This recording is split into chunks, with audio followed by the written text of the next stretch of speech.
My name is Daniel. I am 46 years old. I am a husband. I am a father. And I am a man who cheated on his wife. I am not proud of this sentence. I do not say it loudly. I say it quietly. Because this is how my life feels now. Quiet, heavy, and full of things I cannot undo. When people hear the word cheating, they imagine passion. They imagine desire. They imagine a man who wants more. That is not how it started for me. It started with silence. My wife's name is Emma. We have been married for 19 years. 19 years.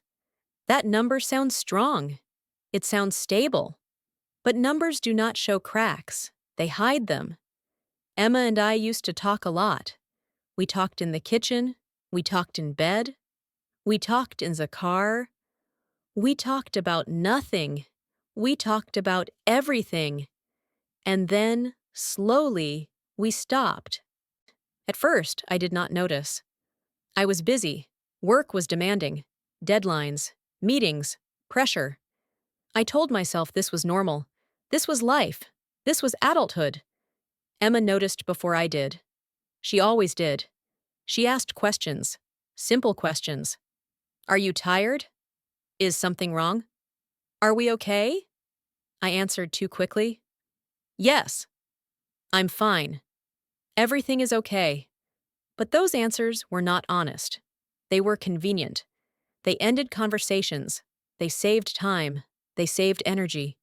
They saved me from looking inside myself. I did not feel unhappy. That is the strange part. I felt empty. There is a difference. Unhappiness hurts. Emptiness just sits there, silent, waiting. I started staying longer at work, not because I had to, but because no one expected anything from me there. No emotions, sees no explanations, just tasks, and silence between emails. That is where I met her. Her name was Clara. She was new. She was younger than me, not young, just younger. She smiled when she spoke. She looked at people when they talked. That detail mattered more than I want to admit. Clara listened. Not because she was special, but because she was new. She did not know my history. She did not know my failures. She did not know my weaknesses. She only saw what I showed her. We talked about work, then about music, then about life. Nothing inappropriate, nothing dangerous. That is how it always begins. Quietly, innocently. At least, that is what we tell ourselves. The first time I realized something had changed was not when I touched her. It was when I hid her. I did not tell Emma about Clara. So not because I planned to cheat, but because I liked how it felt to have something just mine. That thought still makes me uncomfortable. Secrecy changes the shape of things. It makes them heavier, more important than they should be. It gives them power. Emma noticed changes again. She always did. She noticed my phone. She noticed my distance. She noticed my absence even when I was present. She did not accuse. She waited. That waiting hurts more than anger. I remember one night clearly. Emma was sitting at the dining table. The food was cold. She did not eat. She looked at me and said, "You feel far away." That was all. One sentence. No drama, no shouting, just truth. I laughed. Not because it was funny, but because I was afraid. I said, "You're imagining things." Those words still echo in my head. You're imagining things, as if her pain was a fantasy. After that night, something inside me shifted. Instead of fixing things, I escaped them. Clara became my escape, not physically at first, emotionally. She asked how my day was. She remembered small details. She said things like, "You deserve to be happy." I did not question those words. I absorbed them. I never told Clara I was unhappy. I told her I felt invisible. That was true. But I never asked myself why. I just enjoyed being seen again. The first line I crossed was not a kiss, it was a message I deleted, a message I reread before deleting, a message that said more than it should have. After that, it became easier. Deleting messages, changing stories, coming home later. Each lie made the next one smaller, less painful. How more normal. People think cheating is about sex. For me, it was about permission. Permission to avoid my own marriage. Permission to avoid hard conversations. Permission to feel alive without responsibility. I still went home every night. I still ate dinner with Emma. I still helped with the dishes. I still kissed her goodnight. That is what makes this worse. I lived two lives in the same body. Emma trusted me, not blindly, but deeply. That kind of trust does not disappear loudly. It fades, slowly, like light at the end of a long day. I remember looking at her one evening. She was folding laundry. Her movements were tired. Her face was calm, too calm. And I thought, when did I become someone who hurts this woman? That thought did not stop me. It should have, but it didn't. Guilt does not always create change. Sometimes it just creates better lies. I told myself stories. Everyone does. I told myself I deserved this. I told myself it meant nothing. I told myself I would stop. Later. Always later. What I did not understand then was that time does not wait for courage. It keeps moving. Whether you are brave or not, whether you are honest or not, whether you are ready or not.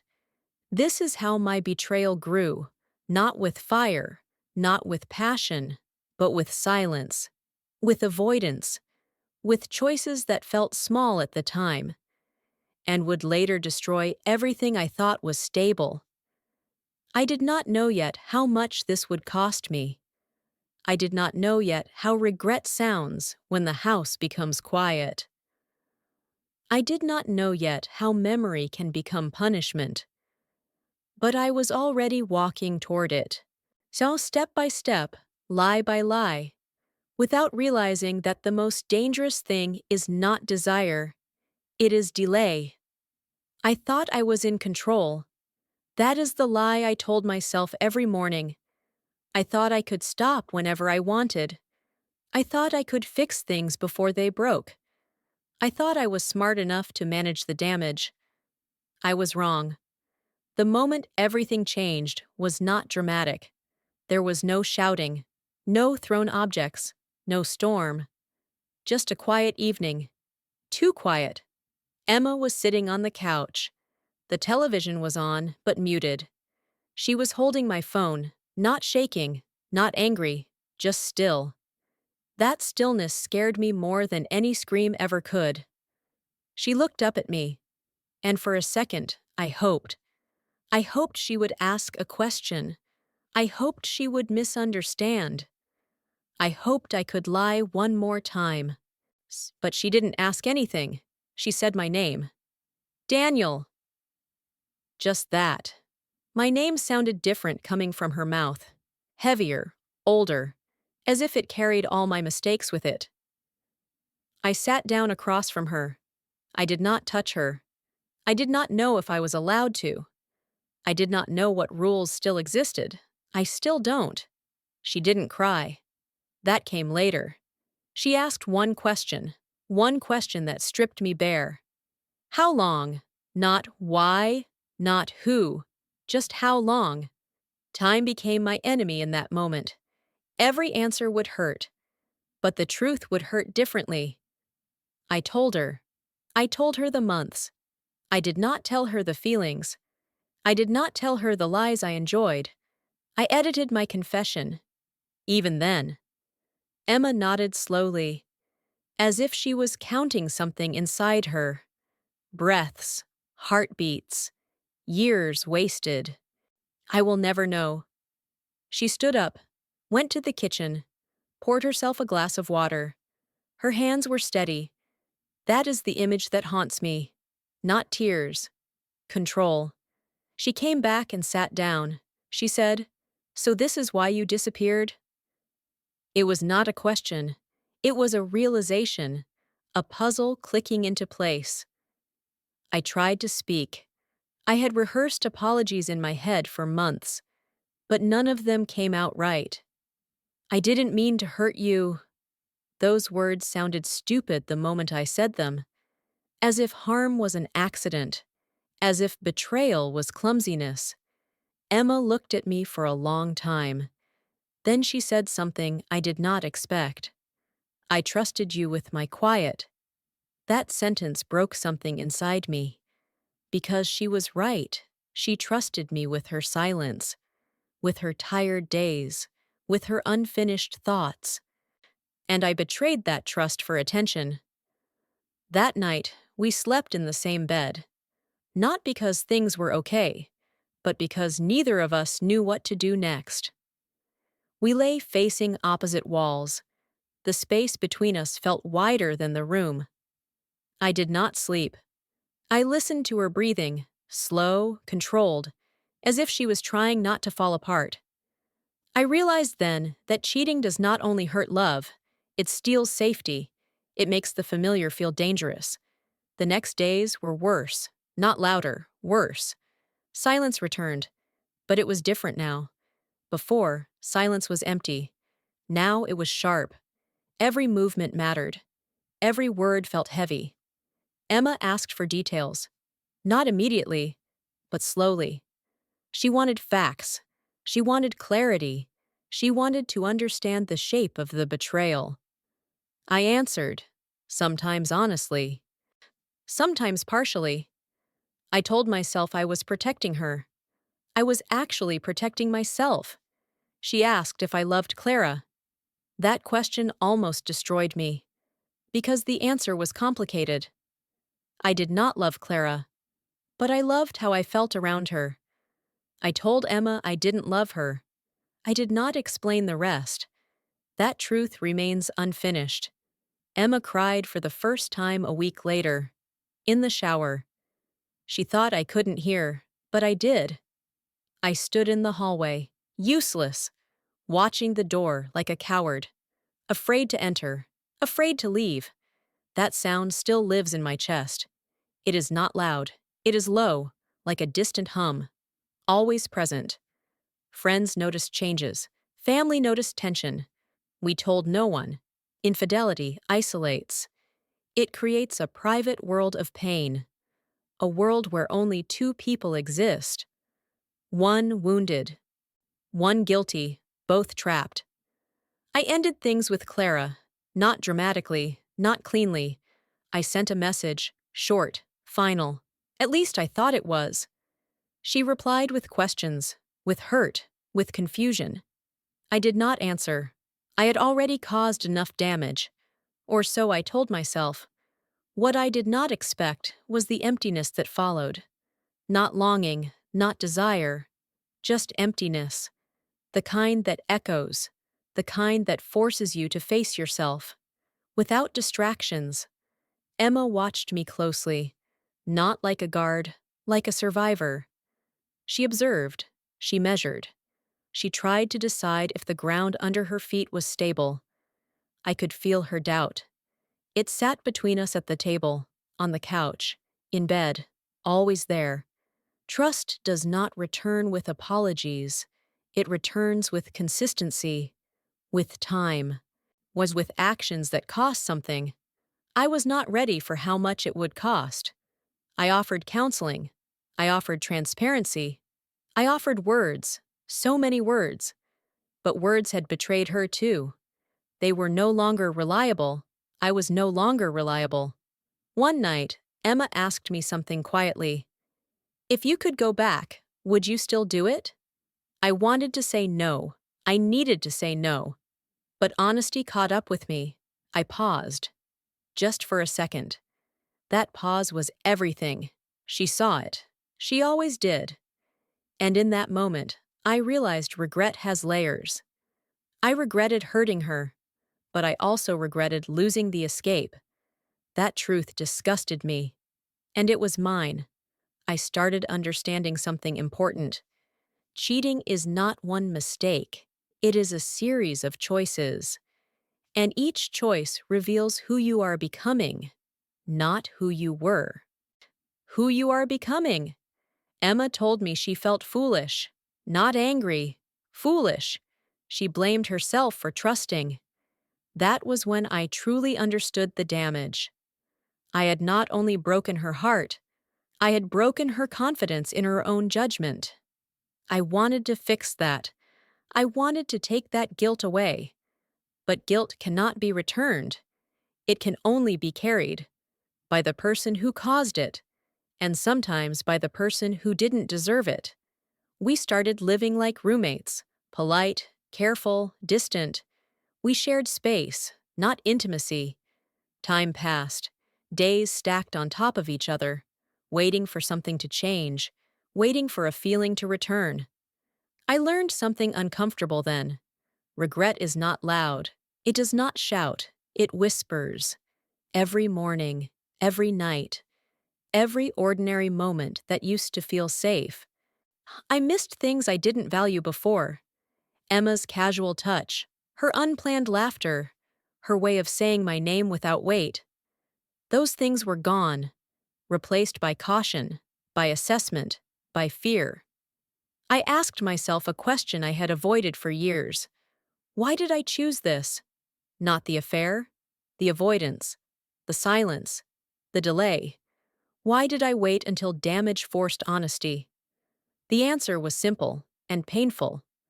I was afraid of discomfort, afraid of difficult conversations, afraid of looking weak. So I chose betrayal instead.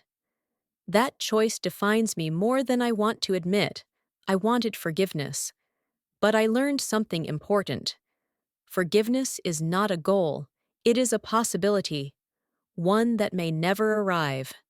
And living with that uncertainty is part of the price. This was the beginning of my real punishment. Not losing Clara, not the shame, but living inside a life I had fractured. Trying to stand on ground I had cracked myself.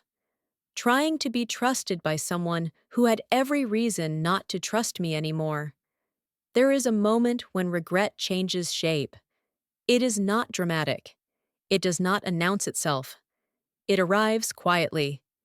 Like dust settling on furniture you forgot to clean. That was the phase I entered next. At first, I thought regret would punish me loudly. I imagined sleepless nights, crying, breakdowns, guilt so heavy it would crush me. But regret didn't work that way. It was calmer, colder, more patient. It waited. Emma stopped asking questions. That terrified me more than her anger ever did.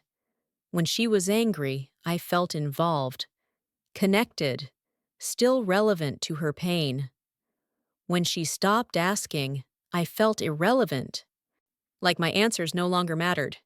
She began making decisions without me. Small ones at first. What to cook, what show to watch, when to sleep. Then bigger ones. Trips, visits, plans. She informed me. She didn't consult me. That difference cut deep. I told myself this was temporary, that trust takes time, that silence is part of healing. But deep down, I knew something else was happening. She was learning how to live without leaning on me. That realization shook me, because my affair was never about replacing her. It was about escaping responsibility. And now, I was being replaced by her independence. Ironically, that hurt more than any punishment I imagined. I tried harder. I became overly attentive, overly careful, overly present. I asked how she felt. I listened more. I apologized again. But timing matters. And some efforts arrive too late to be effective. They arrive as noise, not comfort. One night, I told her, "I'm still here." She looked at me gently and replied, "I know." Not, "I need you." Not, "I'm glad." Just, "I know." That sentence echoed in my chest for days. because knowing someone is there is not the same as needing them. I started noticing how often I was alone, not physically, emotionally. Emma would be in the same room, but somewhere else, her mind guarded, her heart closed off for safety. I couldn't blame her. I trained her to protect herself from me. Regret grew heavier then, not because I missed the affair. I didn't, but because I missed who I used to be in her eyes. Reliable, chosen, safe. That version of me was gone, and I was the one who killed him. I began revisiting memories. See, not the good ones, the overlooked ones. The evenings she wanted to talk, and I pretended to be tired. The moments she reached out, and I stayed distant. I realized something painful. The affair didn't start with another woman. It started with my absence at home. That realization didn't bring relief. It brought responsibility, a kind I could no longer escape, because now I saw my pattern. Avoid discomfort, delay honesty, seek validation elsewhere. That pattern cost me everything I valued. Emma once asked me, "When did you stop choosing us?" I couldn't answer, because the truth was embarrassing. I didn't stop choosing us. I just stopped choosing effort. I assumed love would survive neglect. I was wrong. Regret matured. It stopped being emotional. It became reflective. I saw myself clearly for the first time. Not as a villain, not as a monster, but as a weak man who avoided growth. That truth was harder to live with than any insult could have been. I wanted to confess everything, not just the affair, but the boredom, the entitlement, the selfishness. I wanted to unload it all and ask for absolution, but confession is not healing when it is self-serving. So I stayed quiet.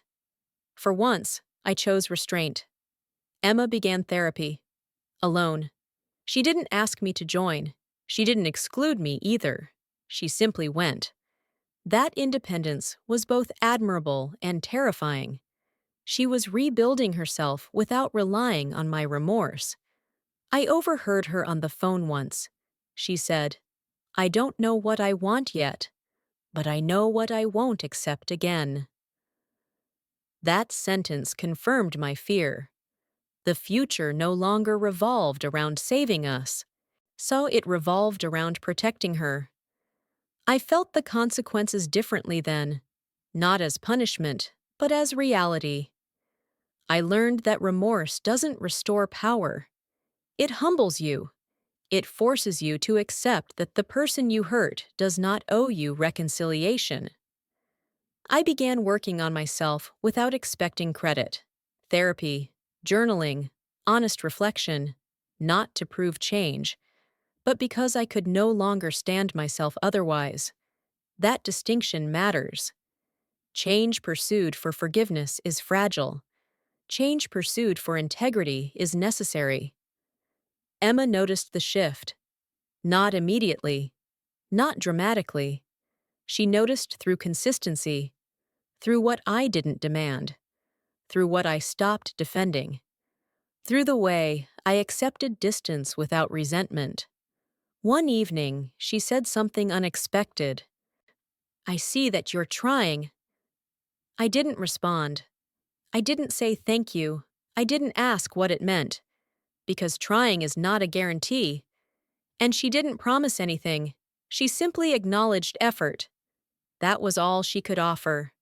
Regret deepened then. Not painful, heavy, like carrying a weight you volunteered to pick up. I understood that this weight might never be set down. That living with the damage was part of accountability. I stopped imagining happy endings. I stopped planning redemption arcs. Life doesn't work that way. Some stories don't resolve neatly. Some mistakes leave permanent marks. Accepting that was the beginning of maturity. Emma laughed one night. A real laugh. Brief. Unexpected. It startled both of us. For a moment, the air felt lighter. Then it passed. She noticed my reaction and said softly, "Don't hold on to that too tightly." She was right. Hope can be dangerous when it becomes expectation. I learned to live in uncertainty, to show up without guarantees, to love without entitlement, to stay without demanding reassurance. That was the hardest lesson of all, because entitlement had been my comfort. Regret no longer screamed. It sat beside me, at work, at home, in bed, a quiet companion, a reminder, not of what I lost, but of who I chose to become and who I must never become again. This was the phase where regret stopped punishing me and started shaping me, not kindly, not gently, but honestly.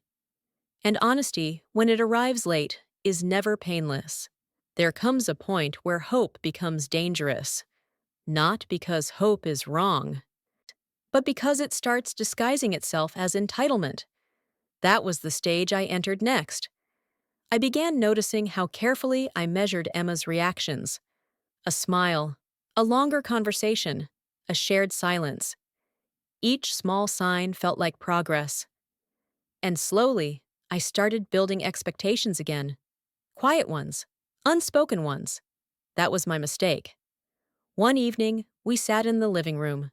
No TV, no phones, just the sound of the clock. I felt brave enough to ask, "Do you think we'll be okay?" The moment the question left my mouth, I regretted it, because I saw her shoulders tense, not in anger, in fatigue. She took a long breath before answering. "I don't know," she said, "and I need you to be okay with that." That sentence didn't hurt. It hollowed me out, because I realized something critical. I was asking her to comfort me about the damage I caused. I apologized immediately, but apologies don't erase patterns. They only interrupt them. And I was still repeating mine, seeking reassurance, looking for relief, wanting closure on my terms. Emma continued rebuilding her life, not dramatically, quietly. She rearranged parts of the house, changed routines, spent more time alone, not to punish me, but to reclaim herself. Watching that process was humbling, because it had nothing to do with forgiveness. It was about survival. I noticed how she no longer explained herself. She didn't justify her boundaries.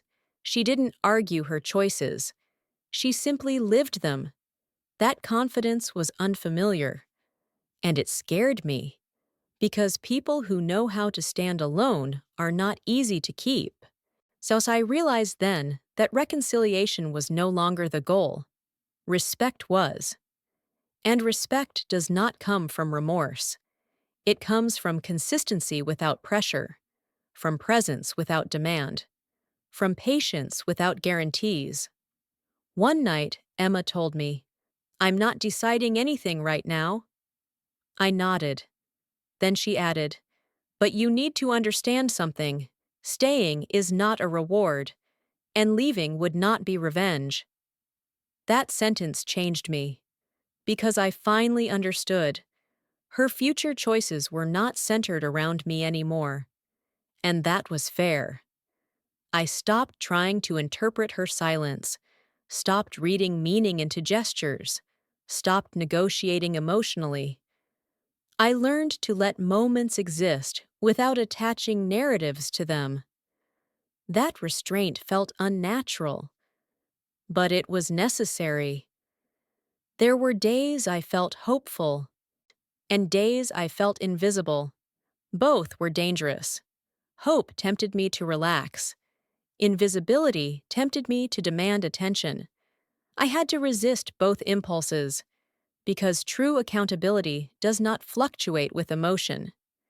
I started asking myself harder questions. Would I still change if she left? Would I still grow if forgiveness never came? Those answers mattered more than any conversation we had. Emma noticed my shift, not because I announced it, but because I stopped performing remorse. I stopped explaining my pain, stopped centering my guilt. I focused on being stable, reliable, predictable, safe, even if she never trusted me again. One afternoon, she asked, "Why are you still here?" The question startled me. Not, "Do you love me?" Not, "Are you sorry?" Just, "Why are you still here?" I answered honestly. "Because I need to become someone I can live with or without you." She nodded slowly. That response didn't please her. It reassured her. That was when I understood something important. Change that depends on outcome is not change. It's bargaining, and bargaining has no place in healing. I began accepting a truth I had avoided for months. Emma might never feel the same again. She might choose peace over partnership. And if that happened, my responsibility was not to collapse. It was to respect her choice. There were moments I wanted to beg, to promise, to convince. But I remembered something I learned too late. Love that requires persuasion is already broken.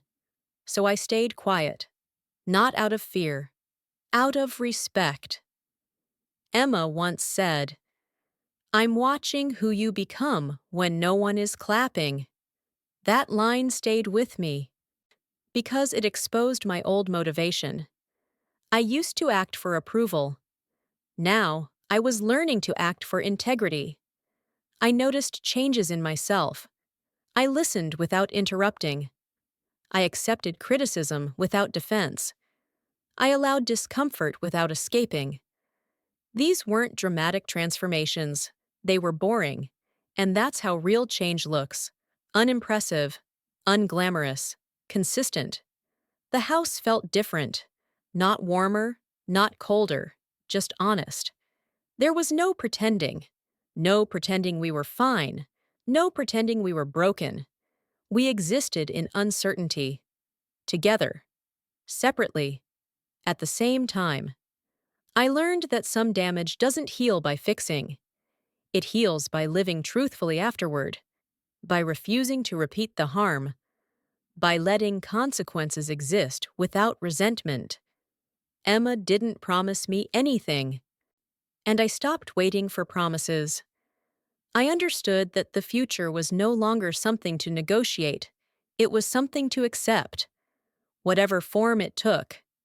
There was grief in that acceptance. Not dramatic grief, quiet grief. The kind that settles into your bones and changes how you stand. I grieved the marriage I assumed was permanent. I grieved the version of myself that thought loyalty was automatic. I grieved the illusion of control. And yet there was clarity. For the first time in my life, I wasn't trying to secure love. I was trying to deserve my own respect. This stage didn't offer resolution. It offered responsibility. It didn't give answers. It gave boundaries. And boundaries, when respected, become the foundation of whatever comes next, or whatever ends. There is a moment when you stop waiting, not because you've given up, but because waiting has become another way of avoiding reality. That moment came for me quietly. Emma sat across from me at the kitchen table. No tension, no drama, just stillness. She said, "I need to tell you something, and I need you to listen without interrupting." I nodded. My chest tightened, but I stayed silent. She didn't say she was leaving. She didn't say she was staying. She said, "I don't feel the same anymore, and I don't know if that feeling will ever come back." Those words didn't break me. They clarified everything. For months, I had been preparing myself for a decision, but I realized then, this wasn't a decision. It was a truth, and truths don't ask for permission. She continued, "I'm not angry. I'm not trying to punish you. Sure, I just don't recognize who I am with you anymore." That sentence hurt more than rage ever could. Because anger implies connection. Detachment implies distance. I wanted to argue, not aggressively, desperately. I wanted to remind her of progress, of effort, of change. But something stopped me, because for the first time, I understood that her feelings were not a debate. They were evidence. I asked one question, only one. What do you need right now? She thought for a moment. Then she said, space. Not to decide, but to breathe. I nodded again. And this time, I meant it. The next weeks were the quietest of my life. We shared the same house, but not the same rhythm. She spent more time outside, more time alone, more time becoming herself again. I stayed, not waiting, not hoping, just existing honestly. I felt grief differently then. It wasn't panic, it was acceptance, the kind that settles slowly like winter. You don't fight it, you prepare for it. I began imagining life without her, not dramatically, practically. Mornings alone, cooking for one, silence without tension. The thought terrified me, but it didn't destroy me, and that surprised me. I realized something important. I wasn't afraid of being alone. I was afraid of facing myself without distraction, without someone else to blame, without someone else to lean on. That fear had shaped my entire life. One evening, Emma told me, I'm going to stay with my sister for a while. She didn't ask. She informed. I helped her pack. Not because I was strong, because I finally understood that love is not ownership. When the door closed behind her, the house felt different, not empty, exposed. Every room reflected my choices. Every silence echoed my responsibility. The affair no longer haunted me as an event. It haunted me as a pattern. Avoidance, entitlement, emotional laziness. Those were the real betrayals. And they followed me everywhere. I continued therapy, not to win her back, not to fix the marriage, but to understand myself without excuses. That work was brutal, because there was no one left to impress. I learned how much of my identity was built on being needed, as a husband, as a provider, as a presence. When that role disappeared, I felt unnecessary, and that feeling nearly broke me. But slowly, something else emerged. Responsibility without reward, growth without applause, integrity without witnesses. Those things changed me in ways I didn't expect.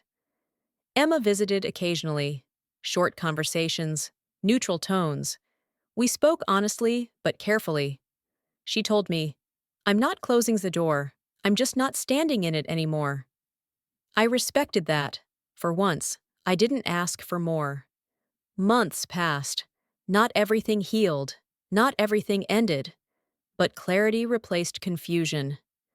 I understood that love does not guarantee permanence, and loyalty does not erase consequences. Those lessons stayed with me.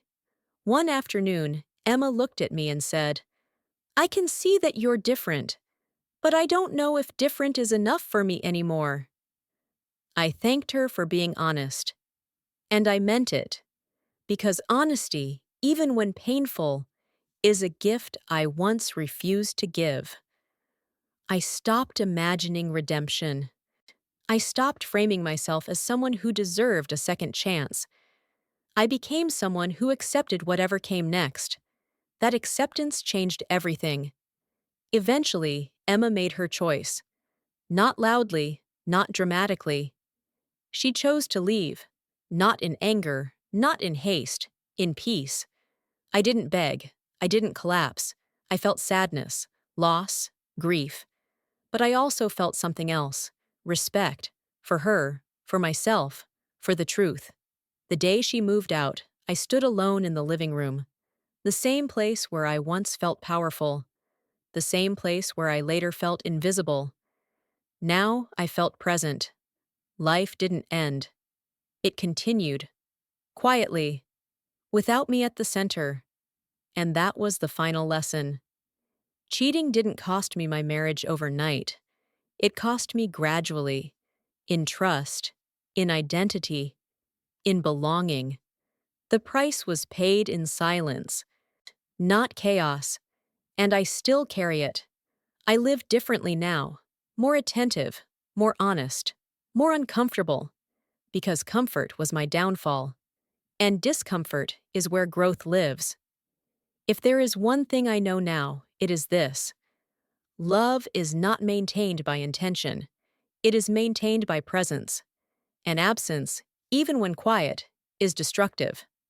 I cheated, and the quiet price I still pay is living with awareness. Awareness of what I lost, awareness of who I became, awareness of who I must never be again. This story doesn't end with forgiveness, it ends with responsibility. And sometimes, that is the only ending that teaches you how to live.